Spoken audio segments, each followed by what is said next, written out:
ಮತ್ತು ನಾವೊಮ್ಮೆ ಮನಿ ಓಪ್ನಿಂಗ್ ಹೋಗಿದ್ನೇವ.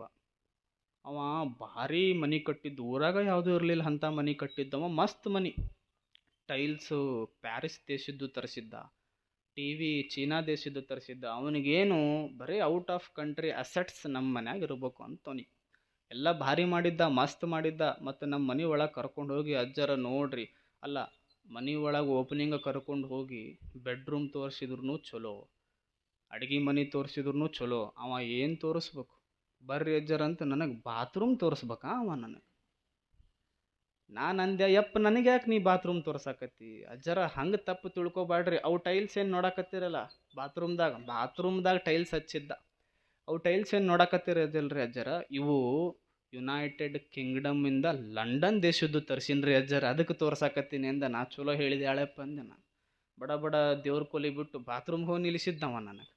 ಮತ್ತು T V Paris ದೇಶದ್ದು, ಟೈಲ್ಸ್ ಚೀನಾ ದೇಶದ್ದು, ಟೇಬಲ್ ಜಪಾನ್ ದೇಶದ್ದು, ಏನು ಒಳಗೆ ಬಾತ್ರೂಮ್ ಒಳಗೆ ಟೈಲ್ಸ್ ಇದ್ದು ಅವೆಲ್ಲ ಯುನೈಟೆಡ್ ಕಿಂಗ್ಡಮ್ ದೇಶದ್ದು ಅಂತ ಹಿಂಗೆ ಹೋದ. ಮತ್ತು ದೇವ್ರ ಮನಿನೂ ತೋರಿಸು ಅಂದೆ ನಾನು. ದೇವ್ರ ಮನೆ ಹೆಂಗೆ ಮಾಡಿದ್ದ ಗೊತ್ತನವ, ಏನು ಕಪಾಟ್ ಇರ್ತಾವಲ್ಲ, ಸಣ್ಣ ಕಪಾಟ್, ಬಟ್ಟೆ ಇಡ್ತಿರಲ್ಲ ನೀವು ಕಪಾಟ, ಆ ಬಟ್ಟೆ ಇಡೋ ಕಪಾಟ್ ಮ್ಯಾಗ ಮಾಡ್ಯಾನ ದೇವ್ರ ಮನೆ, ಅದ್ರ ಕೆಳಗೆ ಮಾಡ್ಯಾನ. ಮತ್ತು ಕಪಾಟಿಗೆ ಎಷ್ಟು ಖರ್ಚು ಮಾಡಿ ಅಂದೆ, ಏನಿಲ್ರಿ 2,000 ರೂಪಾಯಿ ಕೊಟ್ಟೀನಿ, ಸುಮ್ಮ ಅಷ್ಟೇ ಮಾಡ್ಯಾನ. 1-2 ಗಂಟೆ ಇಟ್ಟಾನ ಹೊರಗೆ, ಒಳಗೆ ಅಷ್ಟೊಂದಿಷ್ಟು ಪೂಜಾ ಸಾಮಾನು ಮುಗೀತು. ನಾವು ಹೋಗೋದಿಲ್ರಿ, ಒಂದು ತಿಂಗಳಿಗೆ 1-2 ಸಲ ತೆಗಿತೀವಿ, ಪೂಜೆ ಮಾಡ್ತೀವಿ, ಧೂಳು ಒರೆಸ್ತೀವಿ, ಮತ್ತೆ ಮುಚ್ತೀವಿ ಅಂದ. ಮತ್ತು ಬಾತ್ರೂಮ್ ದಿವ್ಸಕ್ಕೆ 2-2 ಸಲ ಹೋಗ್ತೀವ್ರಿ ಅಂದ. ಪೂಜಾ ರೂಮಿಗೆ 2,000 ಖರ್ಚು ಮಾಡ್ಯಾನ, ಟೈಲ್ಸಿಗೆ ಬಾತ್ರೂಮಕ್ಕೆ 2 ಕೋಟಿ ರೂಪಾಯಿ ಖರ್ಚು ಮಾಡ್ಯಾನ. ಇದು ದೇವರು ಕೊಟ್ಟ ಸುಂದರ ಬದುಕನ್ನು ಹಿಂಗೆ ಕಳೆದಾನ. ಮತ್ತು ಟಿ ವಿ ಪ್ಯಾರಿಸ್ ದೇಶದ ತಂದ, ಚೀನಾ ದೇಶದ್ದು ಟೇಬಲ್ಲ, ಜಪಾನ್ ದೇಶದ್ದು ಪ್ಲೇಟ, ಮತ್ತು ಪ್ಲೇಟ್ ಒಳಗೆ ರೊಟ್ಟಿ ಇತ್ತಲ್ಲ, ಅದು ಯಾವ ದೇಶದ್ದು? ಅದೇನು ದಿವಸ ಇಂಪೋರ್ಟ್ ಮಾಡ್ತಾನ, ಏರೋಪ್ಲೇನಿಂದ ಇಂಪೋರ್ಟ್ ಮಾಡ್ತಾನ, ಬೇರೆ ದೇಶದ್ದು ರೊಟ್ಟಿ ತಿಂದ ಮತ್ತು ಟೇಬಲ್ ಮ್ಯಾಗ ಪ್ಲೇಟ್ ಬೇರೆ ದೇಶದ್ದು ಇಟ್ಟಾನ. ಪ್ಲೇಟ್ ಒಳಗೆ ಒಂದು ತುತ್ತು ಏನು ಅನ್ನ ತಿನ್ನಕತ್ತಿದ್ನಲ್ಲ, ಅದು ಮಗ್ಲು ಗುಡಿಸಲು ಬೆಳೆದದ್ನಲ್ಲ, ಗುಡಿಸಲ್ದಾಗ ಇರೋ ರೈತ ಬೆಳೆದ ಅಕ್ಕಿಯಿಂದನೇ ಅನ್ನ ತಿನ್ಬೇಕವ, ಏನೂ ತಿನ್ನಕ ಸಾಧ್ಯ ಇಲ್ಲ. ಇದು ದೇವರ ಸೃಷ್ಟಿ, ಇದು ದೇವರ ಸೃಷ್ಟಿ. ಅಕ್ಕಿ ಕೊಟ್ಟಾನ ನಮಗೆ, ದೇವರ ಸೃಷ್ಟಿ ಇದು. ಬದುಕಲಿಕ್ಕೆ ಬದುಕು ಕೊಟ್ಟಾನಲ್ಲ, ಇದು ದೇವರ ಸೃಷ್ಟಿ. ಇದನ್ನು ಹೆಂಗೆ ಬಳಸೋದು? ಚಂದ ಬಳಸೋದು, ಹೆಂಗೆ ಬೇಕು ಹಂಗೆ ಬಳಸೋದಲ್ಲ. ಎಷ್ಟು ಚಂದ ಈ ದೇವರು ನಮಗೆ ಕೊಟ್ಟಿದ್ದಾನೆ ಅಂದರೆ, ಇದನ್ನು ಎಷ್ಟು ಸಾಧ್ಯ ಅಷ್ಟು ಚಂದ ಬಳಸಬೇಕು. ನಾವೆಲ್ಲ ಏನು ಮಾಡೀವಿ, ನಮ್ಮ ದೇವರು ಬಾಯಿ ಕೊಟ್ಟಾನಂದ್ರೆ ಹೆಂಗೆ ಬೇಕು ಹಂಗೆ ಬಳಸೀವಿ. ಬಾಯಿ ಹೆಂಗೆ ಬಳಸಬೇಕು ಅಂದ್ರೆ, ನಿಮಗೊಂದು ಇವತ್ತು ಇದು ಹೇಳೋದನ್ನು ನೀವು ನಿಮ್ಮ ಉಸಿರಿರೋವರೆಗೂ ನೆನಪಿಟ್ಕೋರಿ, ಇದನ್ನು ಹೇಳಲೇಬೇಕು ನಾನು. ಏನು ಸ್ವಾಮಿಗಳು ನಾವು ಕಾವಿ ಹಾಕ್ಕೊಂಡು ಬರ್ತೀವಲ್ಲ, ಇದು ಬಿಳಿ ಬಟ್ಟೆ ಕಾವಿ ಹಾಕ್ಕೊಂಡು ಮುಂದೆ ಪಟ್ಟಾದ ಮ್ಯಾಗ ನಾವು ಸ್ವಾಮಿಗಳು ಬರ್ತೀವಲ್ಲ, ಈ ಕಾವಿಗೆ ಒಂದು ಗೌರವ ಬಂತು. ಯಾರೇ ನೋಡ್ರಿ ನಿಮ್ಮ ಊರೊಳಗೆ ಕಾವಿ ಹಾಕ್ಕೊಂಡು ಬಂದರು ಅಂದ್ರೆ ಮನಸ್ಸು ಏನಂತೈತಿ, ಒಂದಿಷ್ಟು ನಮಸ್ಕಾರ ಮಾಡೋನೇನು ಅನಿಸ್ತೈತಿಲ್ಲ. ಆ ನಮಸ್ಕಾರ ಮಾಡೋ ಗುಣ ತಂದು ಕೊಟ್ಟವ್ರು ಒಬ್ರದಾರ 18ನೇ ಶತಮಾನದಲ್ಲಿ. ಇದನ್ನು ನೀವು ನೆನಪಿಟ್ಕೋಬೇಕು. ಈ ಭಾಗದಲ್ಲಿ ಅದು ನನಗೆ ಗೊತ್ತಿತ್ತೋ ಬಿಡುತ್ತೋ, ಇದನ್ನು ನಾನು ಹೇಳಲೇಬೇಕು ಅಂತ ಬಂದೆ. ಏನಿದು ಪ್ರಮೋಷನ್ ಅಲ್ಲ, ದೊಡ್ಡವ್ರಂತಲ್ಲ. ಅವ್ರು ಇಲ್ಲ ಅಂದಿದ್ರು ಅಂದ್ರೆ ಯಾವ ಕಾವಿ ತೊಟ್ಟ ಸ್ವಾಮಿಗಳಿಗೂ ಗೌರವನೇ ಇರ್ತಿರ್ಲಿಲ್ಲ. ಯಾವ ಕಾವಿ ಹಾಕ್ಕೊಂಡವ್ರು ಅವ್ರಿಗೊಂದು ಬೆಲೆನೇ ಇರ್ತಿರ್ಲಿಲ್ಲ. ನೀವೆಲ್ಲ ಅಂತಿದ್ರಿ, ಏನು ಕಾವಿ ಹಾಕ್ಕೊಂಡವ್ ಬಿಡು ನಮ್ಮಂಗೆ ಅಂತಿದ್ರಿ. ಈ ಕಾವಿಗೆ ಒಂದು ಕಿಮ್ಮತ್ತು ತಂದು ಕೊಟ್ಟವರೇ ಹಾನಗಲ್ಲ ಗುರುಕುಮಾರ ಶಿವಯೋಗಿಗಳು, ಮರಿಬಾರ್ದು. ಅವ್ರು ಅವತ್ತು ಕೆಲಸ ಮಾಡಲಿಲ್ಲ ಅಂದ್ರೆ ಇವೇನು ಪೆಟ್ಟಿಗೆ ತಬಲ ಅದಾವಲ್ಲ ನಿಮ್ಮ ಮುಂದೆ ಇರ್ತಿರ್ಲಿಲ್ಲ ಇವು. ಇಲ್ಲೆಲ್ಲ ಏನಿರೋದು ಗೊತ್ತನು, ಅವು ಮ್ಯೂಸಿಕ್ ಪಾರ್ಟಿ ಬಂದವಲ್ಲ, ಮ್ಯೂಸಿಕ್ ಪಾರ್ಟಿ, ಆ ಪಾರ್ಟಿ ಈ ಪಾರ್ಟಿ ಅಂತ. ನನಗೆ ಎಷ್ಟು ನೋವಾಗ್ತೈತಿ ಅಂದ್ರೆ, ಮೈಸೂರು ಒಳಗೆ ನಾನೊಬ್ಬ ಉತ್ತರ ಕರ್ನಾಟಕದವ, ಅಲ್ಲಿ ಅಭ್ಯಾಸ ಮಾಡ್ತೀನಿ. ಅವು ಹುಡುಗರು ನಮಗಂತಾವ, ಅಲ್ಲ ನಿಮ್ಮ ಜಾತ್ರೆ ಕಮಿಟಿಯವ್ರಿಗೇನು ಬುದ್ಧಿ ಇರೋದಿಲ್ಲನು, ಯಾಕೆ ಅಲ್ಲ ಜಾತ್ರೆಗೆ ಎಂಥವ್ರನ್ನ ಕರೆಸ್ಬೇಕು ಅನ್ನೋದು ಗೊತ್ತಿಲ್ಲಲ್ಲ. ಅಷ್ಟೆಲ್ಲ ಹೆಣ್ಮಕ್ಳು ಕುಂತಿರ್ತಾರೆ, ಅಷ್ಟೆಲ್ಲ ತಾಯಂದಿರು ತಂದೆಯರು ಕುಂತಿರ್ತಾರೆ. ಯಾವುದ್ಯಾವುದೋ ಬಟ್ಟೆ ಹಾಕ್ಕೊಂಡು ಹೆಣ್ಣನ್ನು ಮ್ಯಾಲ ಸ್ಟೇಜ್ ಮ್ಯಾಗ ಕುಣಿಸೋ ಹಂಗೆ ನೀವು ಜಾತ್ರೆ ನಡೆಸ್ತೀರಿ ಅಂದ್ರೆ ಬುದ್ಧಿ ಐತಿಲ್ಲ ನಿಮಗಂತ ನಮ್ಮ ಮೈಸೂರವ್ರು ಕೇಳಿದರು. ಬುದ್ಧಿಲ್ಲ ನಿಮಗಂತ ಉತ್ತರ ಕರ್ನಾಟಕ ಏನಾಗ್ಬಿಟ್ಟದ. ಮುಂಚೆ ಒಂದು ದೊಡ್ಡ ಹೆಸರು ಜಾನಪದ ಲೋಕಕ್ಕಿತ್ತು. ಈಗೆಲ್ಲ ನಾವು ನೋಡ್ತೀವಿ ನಮ್ಮ ಹುಡುಗರು ಎಲ್ಲಿ ಬೆನ್ನು ಹತ್ಯಾವು, ಎಷ್ಟು ನೋವಾಗ್ತೈತಿ. ಇದು ಬದಲಾವಣೆ ಆಗೋದು ಯಾವಾಗ? ನಾವು ಚಿಂತೆ ಇದೆಯವು ಸ್ವಾಮಿಗೆ, ಇನ್ನೇನು ಚಿಂತೆ ನಮಗಿನ್ ಹೆಣ್ರು ಮಕ್ಕಳು. ನಮಗೆ ಚಿಂತೆ ಏನು ಅಂದ್ರೆ ಸಮಾಜದೊಳಗೆ ಇದೆಲ್ಲ ಆಗಾಕತ್ತೈತಲ್ಲ, ನೋವಾಗ್ತದೆ ನಮಗೆ. ಏನು ನಡೆದೈತೆಲ್ಲ ಅವ್ರು ಯಾರ್ಯಾರೋ ಬಡ್ತಾರ, ಡಬಲ್ ಡಬಲ್ ಮೀನಿಂಗ್ ಮಾತಾಡ್ತಾರ, ಅದನ್ನು ಕೂಗು ಹೊಡೆಯೋ ಮಂದಿ ಬೇರೆ. ತಾಯಂದಿರು ಎಲ್ಲ ಕಾರ್ಯಕ್ರಮದಾಗ ಇರ್ತಾರ, ಅಂಥವ್ರನ್ನ ಕರೆಸಿ ಸಾಧಿಸೋದಾದ್ರೂ ಏನೈತಿ?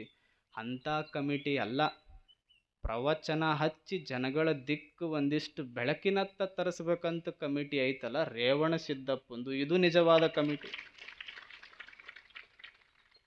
ದಾರಿ ತಪ್ಪಿಸು. ನಿಮ್ಮ ಏನು ಹಳ್ಳಿಯವ್ರಿದ್ರೆ ಅವ್ರಿಗೆ ಹೋಗಿ ನೀವು ಏನಂದ್ರೂ ಚಿಂತಿಲ್ಲ ನನಗೆ. ಅವರು ಬದಲಾವಣೆ ಆಗಬೇಕು. ಸುಮ್ಮನೆ ನಾ ಬಂದೆ ಒಂದೆರಡು ಮಾತು ಹೇಳಿದೆ, ನಿಮ್ಮ ಕಡೆ ಸಣ್ಣ ಸ್ವಾಮಿಗಳು ಬೇಸ್ರಿ ಅನಿಸ್ಕೊಂಡೆ ಅಂದ್ರೆ ಬೇಸ್ ತೊಗೊಂಡು ನಾ ಏನು ಮಾಡಲಿ? ಬದಲಾವಣೆ ಆಗಲಿಲ್ಲ ಅಂದ್ರೆ ಬೇಸ್ ತೊಗೊಂಡು ಏನು ಮಾಡೋದೈತಿ? ಎಲ್ಲರೂ ಇಂಥವ್ರು ಹಚ್ಚೋರು ಮಾಡೋರು ಇದ್ದು ಅಂದ್ರೆ ಒಂದಿಷ್ಟು ಪ್ರವಚನ ಹಚ್ಚ್ರಿ. ಒಂದಿಷ್ಟು ನಿಮ್ಮ ಊರಾಗ ಸಾಧಕರು ಇರ್ತಾರೆ, ಅವ್ರಿಗೆ ಸನ್ಮಾನ ಇಟ್ಕೋರಿ. ಒಂದಿಷ್ಟು ನಿಮ್ಮ ಊರೊಳಗೆ ಚಲೋ ಚಲೋ ಸಾಧನೆ ಮಾಡಿರ್ತಾರೆ, ಅವ್ರಿಗೆ ಸ್ಟೇಜ್ ಮ್ಯಾಗ ಕರೆಸಿ ಸನ್ಮಾನ ಮಾಡಿರಿ. ಅದನ್ನು ಬಿಟ್ಟು ಏನು ಸುಡುಗಾಡೋರು, ಅವರು ಪಾಪ ಅವರಿಗೆ ದುಡಿಬೇಕು ಅಂತ ಬಂದಿರ್ತಾರ. ಅವ್ರ ಹೆಣ್ಮಕ್ಳಿಗೆಲ್ಲ ಅರ್ಧಂಬರ್ಧ ಬಟ್ಟಿ ಅವರು ಎಲ್ಲ ವೇದಿಕೆ ಮ್ಯಾಗ ಕರೆಸಿ ಅವ್ರಿಗೆ ಕುಣಿಸಿ ದಾರಿ ತಪ್ಪಿಸಬೇಡ್ರಿ ಅಂತ ಅಷ್ಟೇ ನಾ ಹೇಳೋದು. ಇದನ್ನು ವಿರೋಧಿಸಿದರು ಹಾನಗಲ್ ಗುರುಕುಮಾರ ಶಿವಯೋಗಿಗಳು. ಜನಗಳಿಗೆ ಏನು ಕೊಡಬೇಕಲ್ಲ ಅದನ್ನು ಕೊಟ್ಟರು. ಅವ್ರದ್ದು ಒಂದು ಹೇಳ್ತೀನಿ, ಎಷ್ಟು ದೊಡ್ಡವರು ಅವರು ಅಂದ್ರೆ, ಅವರು ಒಮ್ಮೆ ಭಿಕ್ಷೆ ಎತ್ತಾಕೆ ಹೋಗಿರ್ತಾರೆ. ಅನ್ನ, ಅರಿವು, ಜ್ಞಾನ, ಅಕ್ಷರ ಭಿಕ್ಷೆ ಎತ್ತಾಕೆ ಹೋಗಿರ್ತಾರೆ. ಭಿಕ್ಷೆ ಎತ್ತಾಕೆ ಹೋದಾಗ ಒಂದು ಮನೆಗೆ ಹೋಗಿರ್ತಾರೆ. ಆ ಮನೆ ಒಳಗೆ ಇಬ್ಬರು ಬಾಲಕರು, ಒಬ್ಬರ ಹೆಸರು ಗದಗಯ್ಯ, ಒಬ್ಬರ ಹೆಸರು ಶಿವಬಸಯ್ಯ. ಇಬ್ಬರು ಬಾಲಕರನ್ನು ಭಿಕ್ಷೆ ಎತ್ತಬೇಕಾದ್ರೆ ನೋಡಿದ್ರೆ ಅವ್ರವ್ ಅಂತಾಳ, ಮನ್ಯಾಗ ಏನೂ ಇಲ್ಲರಿ ಸ್ವಾಮಿಗಳ ಅಂತಾಳ ಕುಮಾರಜ್ಜರಿಗೆ. ಕುಮಾರಜ್ಜರು, ಅಲ್ಲ ಮನ್ಯಾಗ ಏನೂ ಇಲ್ಲ ಅಂದ್ರೆ ಮತ್ತೆ ಈ ಮಕ್ಕಳನ್ನ ಹೆಂಗೆ ಸಾಕಾಕತ್ತಿ ನೀನು? ನಮಗ ವಜ್ಜಾಗ್ಯಾವ್ರಿ ಅಂದ್ಲು ತಾಯಿ. ನಮಗ ವಜ್ಜಾಗ್ಯಾವು, ಏನು ಮಾಡಲಿ ಅರ್ಥ ಆಗವಲ್ದಾಗ್ಯದ, ಮತ್ತೇನು ಮಾಡ್ತಿ? ಇಲ್ರಿ ನಾವು ನೋಡ್ತೀನಿ, ಯಾವರ ಆಶ್ರಮ ಇದ್ದು ಅಂದ್ರೆ ಕಳಿಸ್ಬೇಕಂತ ಮಾಡೀವಿ ಅಂದ್ಲು ತಾಯಿ. ಎದಕ್ಕೆ ಈ ಮಾತು ಹೇಳಿದ್ಲು ಅಂದ್ರೆ, ಎರಡೂ ಮಕ್ಕಳಿಗೆ ಕಣ್ಣಿರಲಿಲ್ಲ. ಹೆಂಗೆ ಹೋಗಿದ್ದು ಅಂದ್ರೆ, ಒಬ್ಬರಿಗೆ ಏನು ಪಾಯ್ಸನ್ ಹಾಕ್ತೀವಲ್ಲ ನಾವು, ಏನಂತೀವಿ ಅದಕ್ಕೆ, ಚಿಕ್ಕ ಮಕ್ಕಳಿಗೆ ಹಾಕ್ತಾರಲ್ಲವ ಈಗೆಲ್ಲ, ಪೋಲಿಯೋ, ಅದು ಅಟ್ಯಾಕ್ ಆಗಿ ಕಣ್ಣು ಹೋಗಿತ್ತು. ಮತ್ತೊಬ್ಬರಿಗೆ ಗದಗಯ್ಯ ಅನ್ನೋರಿಗೆ ಭಾಳ ಕಣ್ಣು ಎಷ್ಟು ಕ್ರೂರ ಹೋಗಿತ್ತು ಅಂದರೆ, 8-9 ವಯಸ್ಸಿನೊಳಗೆ ಪಾಪ ಅವ್ರು ಮಲಗಿರ್ತಾರೆ ಬ್ಯಾಸಿಗೆ ಅಂತ ಕಟ್ಟಿ ಮ್ಯಾಗ, ಹುಳ ತಿಂದು ಕಣ್ಣು ಹೋಗಿರ್ತೈತೆ ಅವ್ರಿಗೆ. ಎಷ್ಟು ನರಕ ಇದು. 1ನೇದವರಿಗೆ ಪೋಲಿಯೋ, 2ನೇದವರಿಗೆ ಹುಳ. ಕುಮಾರಜ್ಜರಂದರು, ಆಶ್ರಮಕ್ಕೆ ಏನು ಬಿಡ್ತೀಯವ, ನನ್ನ ಜೋಳಿಗೆ ಖಾಲಿ ಅದ, ನನಗೆ ಕೊಟ್ಟು ಬಿಡು ಇವರಿಗೆ ಅಂದರು ಕುಮಾರಜ್ಜರು. ಹಾನಗಲ್ಲು ಕುಮಾರಜ್ಜರು, ಹೌದ್ರಾ ನೀವು ತೊಗೊಂಡು ಹೋಗ್ತೀರ, ಕೊಟ್ಟು ನೋಡು ನೀ ಸುಮ್ಮ. ಕೊಟ್ಲು ತಾಯಿ 2 ಮಕ್ಕಳು, ನನ್ನೂ ಅಲ್ಲಿ ತೊಗೊಂಡು ಹೋರಿ, ಇನ್ನು ನೀವೇ ಸಾಕ್ರಿ ಅಂತ. ಕುಮಾರಜ್ಜರು ಅವ್ರ ಇಬ್ಬರು ಒಳಗಿರೋ ಕಲೆಯನ್ನು ಹೊರಗೆ ತೆಗಿತಾರೆ. ಅವ್ರಿಗೆ ಧ್ವನಿ ಭಾಳ ಚಂದ ಇರ್ತೈತಿ. ಕಣ್ಣಿಲ್ಲ ಅಂದ್ರೂ ನೀವು ನೋಡ್ರಿ, ಅವ್ರಿಗೆ ಧ್ವನಿ ಭಾಳ ಚಂದ ಇರ್ತೈತಿ. ನಮ್ಮ ಹಿಂದಿನ ಗುರುಗಳಿಗೂ ಕಣ್ಣಿರಲಿಲ್ಲ. ಏನು ನಮ್ಮ ಹಿಂದಿನವ್ರು ಇದಾರಲ್ಲ ಇಲ್ಲಿ, ಅವ್ರಿಗೂ ಕಣ್ಣಿರಲಿಲ್ಲ. ಅವ್ರಿಗೆ ಹುಟ್ಟತಾನೆ ಕಣ್ಣು ಹೋಗಿತ್ತು. ಅದು ಉಲ್ಲೇಖ ಇತ್ತು ಮಠದ್ದು. ಮುಂದೊಬ್ಬ ಕಣ್ಣಿಲ್ಲಾರ್ದು ಅವ್ನು ಹುಟ್ಟತಾನ, ಅವನ್ನೇ ನೀವು ಮಠಕ್ಕೆ ಸ್ವಾಮಿ ಮಾಡಬೇಕು ಅಂತ. 1953 ಪೂಜ್ಯರು ಹುಟ್ಟುತ್ತಾರೆ. ಸ್ಟಾರ್ಟಿಂಗ್ ಅವ್ರಿಗೆ ಇರ್ತಾವೆ, ಆಮೇಲೆ ಅವ್ರಿಗೆ ಕಣ್ಣು ಒಂದಿಷ್ಟು ಇದು ಆಗಿ ಹೋಗ್ತಾವೆ. ಅವಾಗ ಜನ ಇವರಿಗೆ ಆ ಮಠದ ಸ್ವಾಮಿಯನ್ನಾಗಿ ಮಾಡ್ತಾರೆ. ಅವರಿಗೂ ಕಣ್ಣಿರಲಿಲ್ಲ. ಆದ್ರೆ ಅವ್ರ ಶಕ್ತಿ ಎಂಥದ್ದು ಅಂದ್ರೆ, ಇಲ್ಲೇನದಾವಲ್ಲ ಇವು ಮಕ್ಕಳು, ಇಂಥ ಸಾವಿರ ಬಡ ಮಕ್ಕಳಿಗೆ ಸಂಗೀತ ಕಲಿಸಿ ಇವತ್ತು ಇಲ್ಲಿ ಕುಂದ್ರು ಹಂಗೆ ಮಾಡಿದ್ರಲ್ಲ, ಇದು ಒಬ್ಬ ಸ್ವಾಮಿಯ ತಾಕತ್ತು.